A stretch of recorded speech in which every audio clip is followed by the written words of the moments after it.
dilarang menduakan Allah. Kewajiban yang kedua setelah tidak mengisyrakkan Allah, wabil walidaini ihsana, berbuat baik kepada orang tua, menyenangkan kepada orang tua.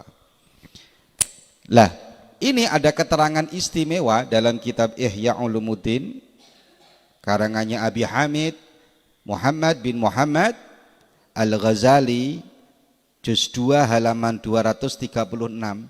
Ini kalau kita melihat dan membaca kitab ini tentang kewajiban anak kepada orang tua ini, kadang kita merinding. Kok ono orang ini, ya, dengarkan dengan seksama ini. Kalau ada anak atau santri ataupun siapa saja menyakiti hatinya kedua orang tuanya, maka alamat kehidupan masa depannya tidak akan diberikan kesuksesan oleh Allah. Hidupnya akan sengsara. Dikatakan waqalan Nabi sallallahu alaihi wasallam. Ini saya bacakan hadis-hadisnya Kanjeng Nabi tentang bagaimana kita ini kewajiban untuk hormat, baik, perilaku kita dijaga kepada orang tuanya. Banyak loh ya. Ini perhatikan sini, ini siapa ini? Jangan boleh nunduk ini. Jangan sampai loh ya, kita ini kadang ada orang, ini siapa ini? Ya itu. Ojo sampai kadang kita ini kepada teman baik, kepada orang lain baik, tapi kepada orang tua malah tidak baik. Masih ada ya, masih. Tetangga baik, tapi ke orang tua tidak baik. Ke saudara baik, tapi ke orang tua tidak baik. Ke teman kalau diajak, bro, ke rumah bro, berangkat gesek. Tapi diceluk orang tuanya, Dimas, lain nih, ya. Dikatakan waqad qala Nabi sallallahu alaihi wasallam birrul walidaini, berbakti kepada orang tua afdalu minas salat was sadaqah was saum wal haji wal umrah wal jihad fi sabilillah. Kanjeng Nabi kalau sudah muji ngeri. Baik kepada orang tua itu lebih utama daripada salat. Ada orang salatnya baik tapi dia tidak baik kepada orang tua, dia bukan orang yang baik. Was sadaqah, lebih baik daripada sedekah. Ada orang dermawan luar biasa, tapi mohon maaf kepada orang tuanya dia tidak baik, berani, maka dia bukan orang yang baik. Wasaum, bahkan lebih baik daripada puasa. Wal haji wal umrah, lebih baik daripada haji dan umrah. Wal jihad fi sabilillah, lebih baik jihad daripada jihad fi sabilillah. Makanya syaratnya orang jihad itu apa? Si Yasin mau perang, kok orang tuanya ngomong jangan nak, kamu nggak boleh ikut perang, dia nggak boleh berangkat. Itu menunjukkan apa? Berbakti kepada orang tua itu adalah segalanya. Sehingga Kanjeng Nabi juga mengatakan waqad qala Nabi sallallahu alaihi wasallam la yajziya walidun walidahu hatta yajidahu mamlukan fayashtarihi fayatiqahu. Ini dawuh Kanjeng Nabi istimewa ini. Seorang anak tidak akan mampu membalas kebaikan orang tuanya. La yajziya walidun walidahu hatta yajidahu mamlukan, sehingga seorang anak itu menemukan kedua orang tuanya dalam keadaan menjadi hamba sahaya, fayashtarihi fayu'tiqahu, kemudian anak itu membeli dan memerdekakan. Saumpama, contohnya seperti apa ini? Contohnya, ini siapa namanya ini? Ini Zidan. Si Zidan ini tidak akan mampu membalas kebaikannya Bu Suci sampai kapanpun, kecuali pas Bu Sucinya menjadi hamba sahaya, kemudian Zidan membelinya dan memerdekakannya. Nah sekarang sudah nggak ada hamba sahaya itu, berarti sehebat apapun anak, sebanyak apapun uang yang dimiliki, memuliakan setinggi apapun anak, tidak akan mampu membalas kebaikan orang Walau kok ono anak ya sedikit-sedikit menyakiti hatinya orang tua, alamat ngono iku. Alamate ya. Ya, Sydney paham? Jangan sering membuat orang tua susah. Waqad qala Nabi sallallahu alaihi wasallam, sungguh Kanjeng Nabi juga bersabda, ini makanya kalau kalian didatangi orang tuanya. Kemarin Ustadz Sugi membuat video sambangan. Saya nggak terasa meneteskan air mata melihat videonya Ustadz Sugi. Cuman salah nulis, sambangan ditulis sumbangan.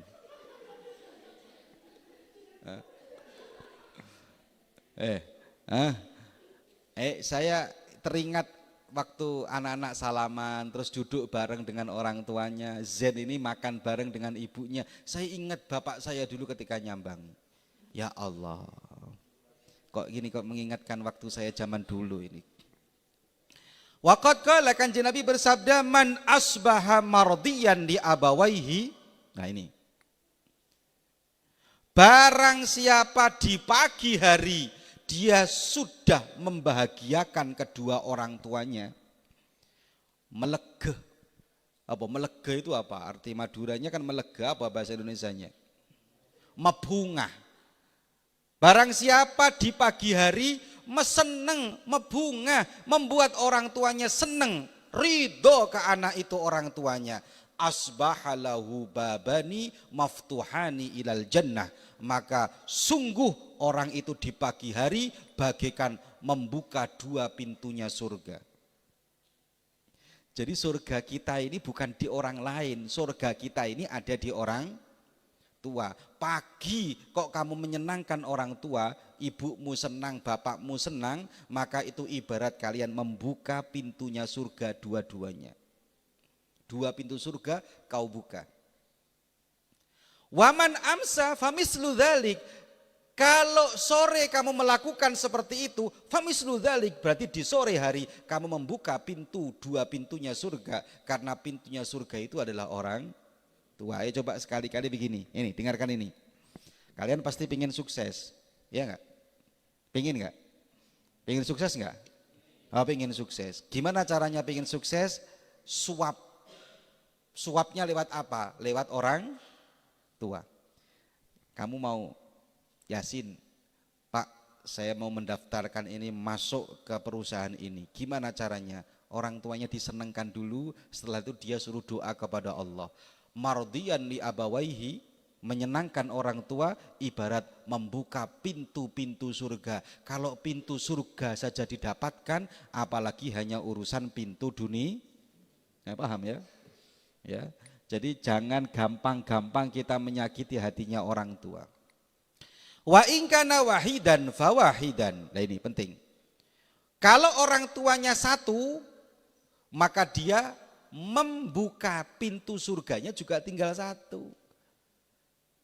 Jadi gak ono orang itu ngomong, oh ibu saja yang wajib kita hormati, bapak ndak usah. Oh bapak saja yang kita hormati, ibu nggak usah. Itu salah. Dua-duanya adalah bengla-benga surga, pintunya surga. Kalau pintu itu tinggal satu, seumpama hanya tinggal bapakmu saja, kamu menyenangkan bapakmu, atau hanya tinggal ibumu saja, fawahidan, kata Kanjeng Nabi, berarti kamu hanya membuka pintu satu surga, bukan dua. Sehingga ada sahabat yang mengatakan begini, ketika orang tuanya meninggal, salah satunya kalau nggak salah ibunya dia meninggal atau bapaknya dia meninggal, sahabat itu mengatakan begini, kanali babani maftuhani ilal jannah, saya itu punya dua pintu, yang pintu itu membuat saya mudah untuk masuk surga. Wa ughliqa ahaduhuma, dan saat ini salah satunya sudah terkunci, artinya satunya sudah Nah, mumpung kamu dua-duanya masih ada, ayo bagaimana ini ya penghormatan kita kepada orang tuanya. Kalau tinggal ade, Mas ade, tinggal bapaknya tok, ya bapaknya tok itu pintu surganya. Gimana? Bagaimana kita membuat pintu-pintu surga kita itu? Yang di sini yang aneh ini gini. Wa in zalama, wa in zalama. Kanjeng Nabi sampai mengulanginya 3 kali. Wa in zalama, wa in zalama, wa in zalama. Walaupun kedua orang tua kamu itu zalim. Ngeri. Kemarin ada yang tanya kepada saya, Gus, kalau kita punya orang tua nggak bagus, nggak baik, apa tetap harus kita hormati dan kita mintai doanya? Tetap wa in zalama, wa in zalama, wa in zalama. Sampai Kanjeng Nabi mengucapkannya 3 kali. Walaupun orang tua kamu itu zalim, walaupun orang tua kamu itu perbuatan maksiat, walaupun orang tua kamu itu zalim, itu tetap adalah pintu surgamu yang wajib kamu hormati dan kamu birrul walidaini. Ono santri karena temannya punya orang tua yang khusyuk, yang baik, minta doanya kepada temannya orang tuanya. Ya terbalik. Salah. Sebelangsat-belangsatnya, sejelek-jeleknya orang tua kamu dicetak dari kedua orang tua itu. Kamu lahir dari laki-laki dan perempuan itu. Gitu lah ya. Wa in zalama, bahkan kan kemarin saya sampaikan, kalau ada orang tua doanya akan nembus di hatinya orang tua. Ngeri enggak ini? Hah? Walaupun orang tuanya zalim, walaupun orang tuanya zalim, kok sampai pegel ke orang tuanya, alamat. Hah? Walaupun lah sekarang kalau nggak mencium baunya surga, kalau nggak mencium, ya masuk, nggak mungkin masuk, mencium aja tidak mungkin. Siapa? Akun, orang yang menyakiti hatinya kedua orang tua. Bahkan hadis yang ketiga ini rodok disampaikan, ini saya rodok redek ini, rodok ngetek iki aku maca hadis yang ini. Kalian tahu ini, dengarkan ini hadis ini. Wa yurwa annallaha ta'ala qala li Musa. Ini dalam Ihya ini. Ada satu riwayat sesungguhnya Allah Subhanahu wa taala berfirman kepada Nabi Musa. Hadis qudsi, "Ya Musa, innahu man barra walidayhi wa aqani katabtuhu baran." Ngeri ya ini. Sesungguhnya orang yang baik kepada orang tuanya tapi dia tidak baik kepada Allah.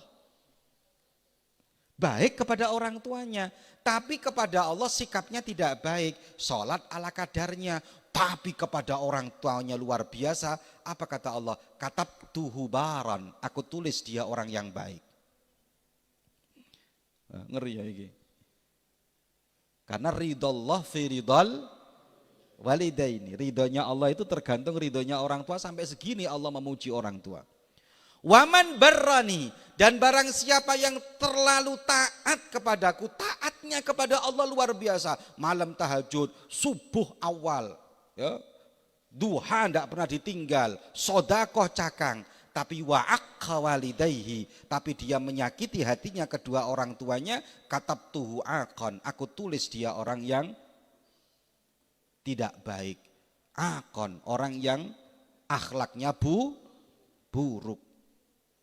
Jadi sampai Allah memuji orang tua tuh sampai segitunya. Kamu baik, contoh gini saya ngomong sama kamu, Cong, ya, kamu baik kepada orang tua, tapi tidak baik kepadaku, kamu termasuk orang yang baik. Tapi kamu baik kepadaku, tapi kamu nggak baik kepada orang tuamu, kamu tidak termasuk orang yang baik. Bahkan dalam hadis yang lain, man asbaha mardiyan liwalidayhi, barang siapa di pagi hari sudah membuat senang orang tuanya, wa muskhiton li, kata Allah, tapi dia membuat aku marah, kata Allah. Menyenangkan orang tua tapi membuat Allah marah di pagi hari. Fa'ana anhu radin, saya tetap akan ridho kepada orang itu. Tapi keuaman asbaha mardiyan li, dia paginya menyenangkanku, tahajud, duha. Tapi menyakiti hatinya orang tua, fa'ana alaihi sakhitun, maka saya kepada orang tersebut termasuk orang yang benci dan orang yang murka. Ayo, mulai sekarang.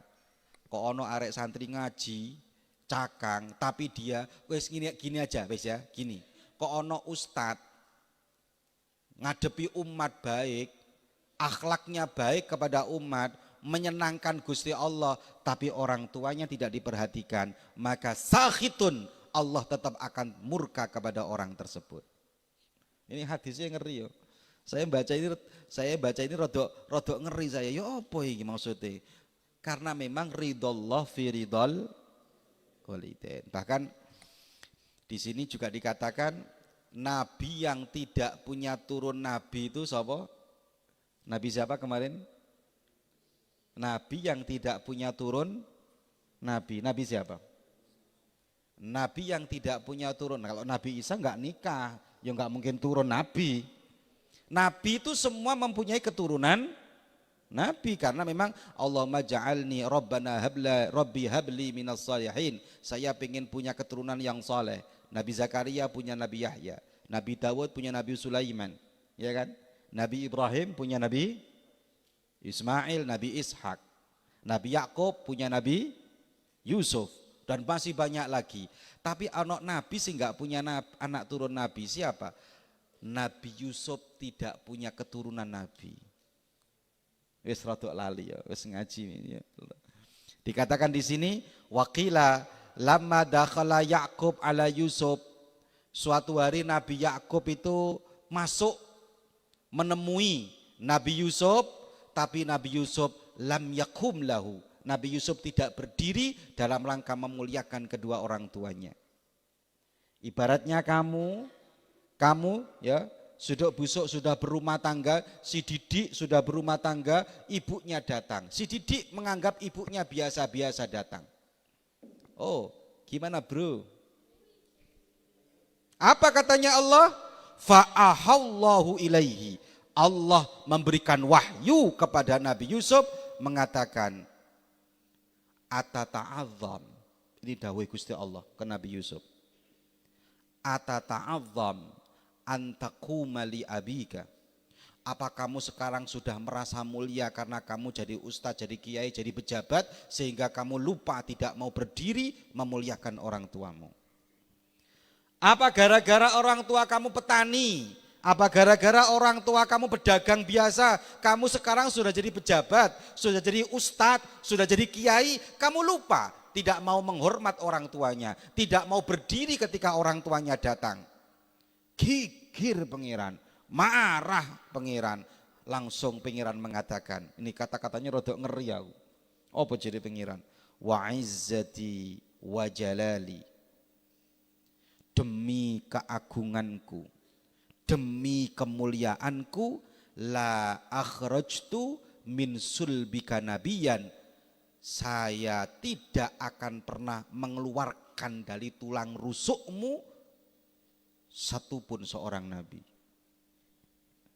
Karena lupa tidak memuliakan orang tua. Makanya benar dawuh Kanjeng Nabi yang kemarin, birru abaakum tabirrukum abnaukum. Kalau kita ingin punya anak yang baik, syaratnya satu, harus baik kepada orang tua. Nabi Yusuf ini lupa. Nabi Yusuf ini tak enggak orang tuanya masuk, orang tuanya masuk itu lupa, biasanya berdiri, biasanya memuliakan, biasanya acabis, biasanya salaman, orang tuanya datang enggak disalami. Itu yang marah bukan Nabi Yakub, tapi yang marah Allah Subhanahu wa taala.